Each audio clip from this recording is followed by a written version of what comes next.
Topic है वाक्यांश के लिए एक शब्द। इसके लिए ये सुविधा रहेगी आपके लिए। यानी मैंने सबसे पहले जो भ्रमित किए जाने वाले प्रश्न को एक साथ लिखा है। यानी जो ढका हुआ ना हो उसे अनावृत कहते हैं, और जो दोहराया गया ना हो उन्हें अनावृत कहते हैं। जिस पर हमला किया गया हो उसे आक्रांत कहते हैं, और जिसने हमला किया हो उसे आक्रांता कहते हैं। और पहाड़ के ऊपर की समतल भूमि उसे अद्वितीयता कहते हैं, और पर्वत के पास की जो तलहटी की भूमि होती है, जिस प्रकार से ये पर्वत होता है उसके पास की ये जो भूमि होती है उसको कहते हैं उपत्यका। और जो धन को व्यर्थ खर्च करता हो उसे अपव्ययी कहते हैं। जो कम खर्च करने वालों को मितव्ययी कहते हैं। जंगल में लगने वाले आग को दावानल कहते हैं। जंगल में जिस प्रकार से लकड़ी में दावा लगता है उसी प्रकार से आप याद रख सकते हैं कि जंगल में लगने वाले आग को दावानल कहते हैं। समुद्र में लगने वाला आग को बड़वानल कहते हैं। जो जल बरसाता है उसे जलद कहते हैं। यानी जल कौन देता है? बादल देते हैं। इसी प्रकार से याद रख सकते हैं द से जो जल बरसाता है, और जो जल में उत्पन्न होता है उसे जलज कहते हैं। यानी जल में जन्म लेने वाला। जल में जन्म जैसे कमल लेते हैं, यानी वो हो गए जलज। आगे प्रश्न होगा, बर्तन बनाने वाले को ठठेरा कहते हैं और बर्तन बेचने वाले को कसेरा कहते हैं। किए गए उपकार को मानने वाला कृतज्ञ कहते हैं, और किए गए उपकार को न मानने वाला कृतघ्न कहलाता है। और सूर्योदय के पहले का समय भोर होता है, और सूर्य रात्रि होने के पूर्व का समय प्रदोष कहलाता है। और जो गुण दोष की विवेचना करता है उसे समालोचन कहते हैं, और साहित्यिक गुण दोष की विवेचना करने वाला समीक्षक कहलाता है। और जो दोपहर के बाद का समय अपराह्न कहलाता है, और दोपहर जैसे 12 बजे उसके बाद का समय अपराह्न कहलाता है, और उससे पहले का समय यानी उसे पूर्वाह्न। इसी प्रकार याद रख सकते हैं कि दोपहर से पहले का समय पूर्वाह्न कहलाता है। फेंक कर चलाए जाने वाले हथियार को अस्त्र कहते हैं, और हाथ में लेकर चलाए जाने वाले हथियार को शस्त्र कहते हैं। जिसके पास कुछ नहीं हो वाक्यांश के लिए उसी शब्द होगा। यानी यहाँ पर दिए हुए कर्पण, अकिंचन और निषिद्ध और अल्पज्ञ, इसका सही उत्तर होगा अकिंचन। यानी कर्पण का अर्थ होता है जिसके जो धन को कंजूसी से खर्च करता हो, और निषिद्ध जो मध्य रात्रि का समय होता है उसे निषिद्ध कहते हैं।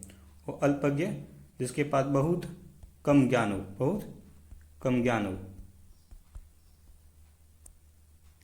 और नियमों का पालन न करने वाला वाक्यांश के लिए उसी शब्द है। इसका सही उत्तर होगा उत्तर श्रृंखल। तो ना पा जा सके वाक्यांश के लिए शब्द होगा, यानी उसका सही होगा परिमेय। और रंगमंच पर पर्दे के पीछे का स्थान वाक्यांश के लिए उसी शब्द होगा।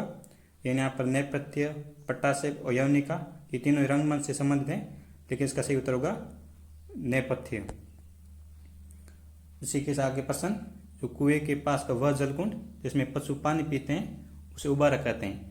जिस प्रकार से ये कुआं बना होता है उसके पास ये पानी के लिए जलकुंड होता है जिसमें पशु पानी पीते हैं, उसे उबारा कहते हैं। विचारों का ऐसा प्रवाह जिससे कोई निष्कर्ष न लिखे उसे उहापोह कहते हैं। सांप बिच्छू के जहर या भूत प्रेत के भय को मंत्रों से झाड़ने वाला ओझा कहलाता है। और श्रृंगारिक वासनाओं के प्रति आकर्षक उसे कामुक कहते हैं। और किसानों की सहायता हेतु दिए जाने वाला राज की धनोतान उसको तकाबी कहते हैं। ऐसा बयान जो शपथ से दिया गया हो उसे हलफनामा कहते हैं, और जिसका भाषादर वर्णन असंभव हो उसे अनिर्वचनीय कहते हैं। वह व्यक्ति जिसका ज्ञान अपने ही स्थान तक सीमित हो उसे कूपमंडू कहते हैं, और जो बिन मांगे मिल जाए उसे अयाचित कहते हैं। और आगे का विचार न कर सकने वाला अदूरदर्शी होता है। और वह स्थान या दुकान जहाँ जमत की जाती है उसे नापीशाला का अर्थ होता है नाई की दुकान। और अजामत शब्द का अर्थ होता है यानी दाढ़ी या बाल बनाना, उसे अजामत कहते हैं। यानी जहाँ दाढ़ी और बाल बनाए जाते हैं उसे नापीशाला कहते हैं। अगला प्रश्न, जनता को सूचना देने हेतु बजाए जाने वाले वाद्य यंत्र उसे ठठेरा कहते हैं। अगला प्रश्न, वह भाव जिसमें सत्व गुण प्रबल हो वाक्यांश के लिए शब्द होगा। इसका ही होगा सात्विक। और स्वावलंबी शब्द के लिए उचित वाक्यांश सही वाक्यांश है। इसके लिए जो हर प्रकार से आत्मनिर्भर हो। और दूसरों के हित में अपना जीवन त्याग दे। वाक्यांश के लिए उचित शब्द होगा, इसका सही उत्तर होगा आत्म उत्सर्ग। और उत्तर और पूर्व दिशा का कोण वाक्यांश के लिए उचित शब्द होगा, इसका सही उत्तर होगा ईशान। ऐसे आप ट्रिक से याद रख सकते हैं। ट्रिक होगी वीना, VINA, यानी वी से वायव्य और VIN ईशान, N नैऋत्य और AN आग्नेय, यानी उत्तर से पूर्व दिशा के बीच के कोण को ईशान कहते हैं। इस प्रकार से यहाँ ईशान सही होगा। आज का ये मेरा टॉपिक वाक्यांश के लिए एक शब्द।